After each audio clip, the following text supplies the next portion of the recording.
Going up against a large company can be daunting, but this next story illustrates that David really can beat Goliath. Well, just a few hours ago, more than 1,200 newspaper carriers won their class action lawsuit against the North County Times for making them pay for things like plastic bags and rubber bands used to deliver those papers.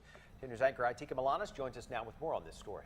You know, this really is a big deal for these paper carriers who are making 7 to 11 cents for every paper that they delivered. They said for years they were powerless against the owners of the North County Times, who deducted so much money from their paychecks that at times they were making way below minimum wage. You rarely see them because they are hard at work delivering newspapers before the sun comes up. And for most, this is one of 2 or 3 jobs they rely on to make ends meet. This is pretty exciting. Attorney Keith Greer and his team have logged tens of thousands of hours since filing a lawsuit in 2008 against Lee Publications, the owners of the North County Times. A New York Stock Exchange traded company came in and really did abuse these people. More than 1,200 of them. Carriers were making, 7 maybe to 11 cents or so per paper for delivering it. Then there were the deductions. The biggest part of it was making them pay for the rubber bands and the plastic bags they put them in.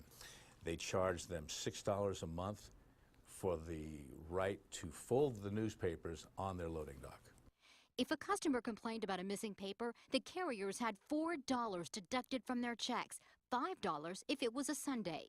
Many times working below minimum wage. Friday, a judge signed off on a long, hard-fought settlement of $3.2 million. Every carrier who presents a claim will get 100 cents on the dollar for the monies that were deducted from their paychecks. This one just stands out right in front of us here. Somebody's got $22,000 coming. In 2012, the company that owns the UT San Diego bought the North County Times and got rid of it. Earlier this year, a judge awarded $10 million to more than 1,200 carriers who worked for UT San Diego when it was owned by Copley Press for the very same issues. I can't say how gratifying. It was incredible. I mean, it sounds a little bit corny, but I literally got tingly in talking to these people and how happy they were. If you were a paper carrier for the North County Times between 2004 and 2012, you're probably owed some money. We put a link to the information you need to contact attorney Keith Greer on our website, 10news.com. Just click on the red TV button. Itika Malanas, 10 News.